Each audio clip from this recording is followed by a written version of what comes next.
Yung what is up mga banking. Araw ngayon, Thursday. And try ko lang tong mic na wala namang dead cat. Ano natin kung dito lang naman ako. Short ride lang. Nautusan lang ako bumili ng Terrea. Pero maganda na rin na i-test out natin. Though hindi naman siguro ako abot ng 100. Dahil dito lang sa loob lang. Pero sana clear pa din siya. Kahit ingay yung exhaust ko. Atsak. Sana okay pa rin.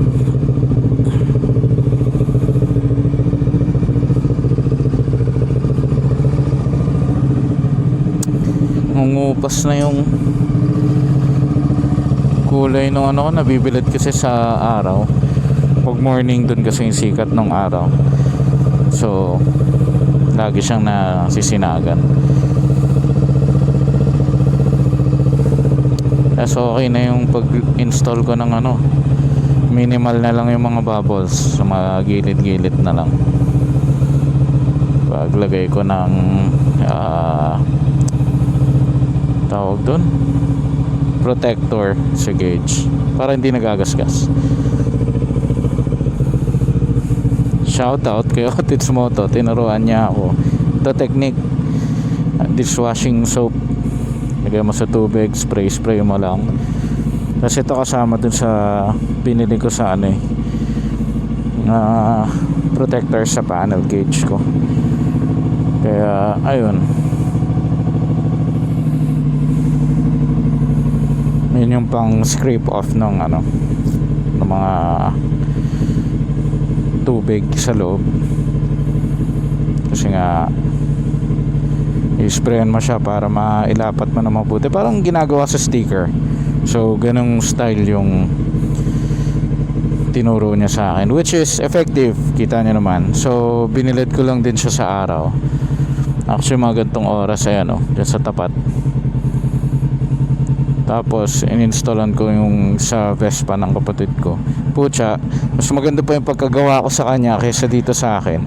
Ito may mga bubbles pa sa gilid Tsaka nung baka nagtataka yung ibang naka Z650 dyan, nung binili ko yon, hindi talaga siya akma, kumbaga sobra. So ginupitan ko pa yung gilid niyan, konting-konti lang, as in minimal.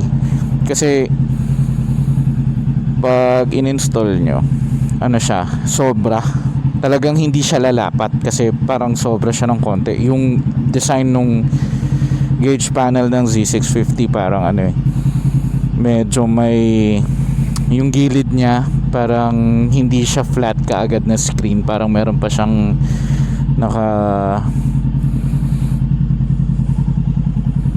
may ramp pa bago kaya nahihirapan yung ibang mag-install niyan, sinasabi sa mga binibilan na hindi fit sa Z650.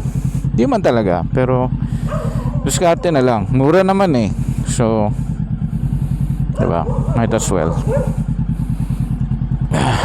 Paborito ko ng doggy na to So ayun, mainit na, sunog na naman tayo. At least pag motor kesa nag-uulan. Ayan, saglit lang tayo, quickie ride lang, tanggal kate lang, makasakay lang sa motor. Try natin close to visor. Yan.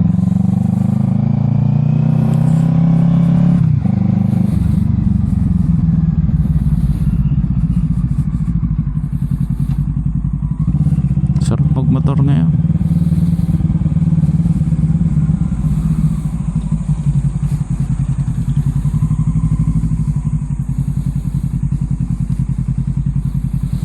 Saan to pupunta? Sige sir, kasya ka.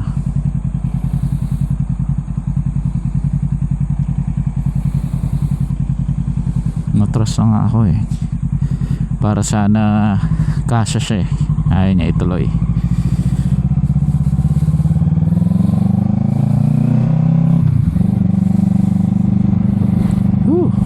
init nung araw.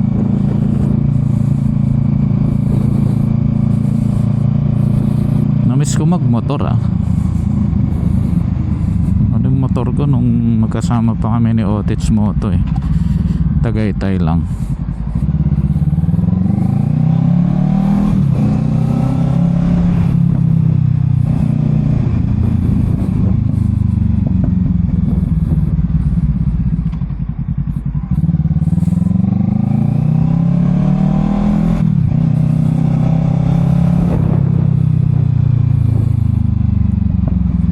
Kasi kung magkakotse pa ako tapos bibili lang ako ng traffic pa ako. Unlike dito pwede ako magsingit-singit, anong problema.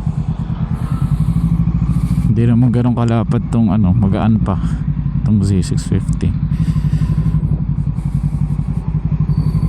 Kaya okay din nga lang syempre tunog, hindi siya inline 4, pero handling wise para sa beginner, goods na goods to.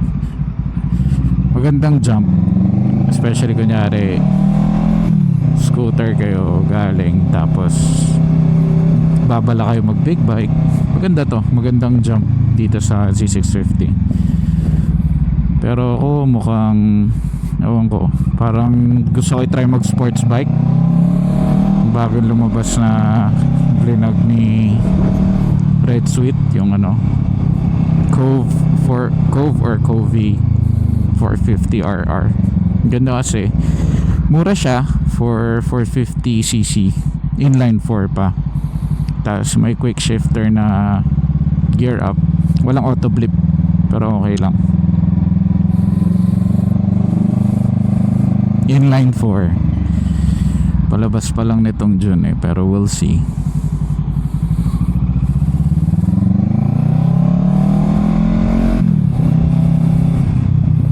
Tignan pa natin kasi syempre hindi naman sa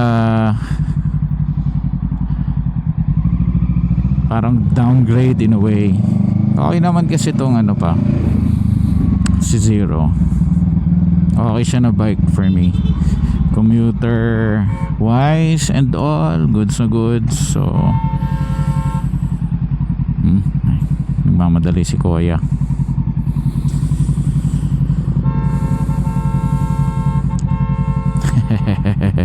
Magra-ride kasi dito, ba't dito kayo napila? Hanap na yan.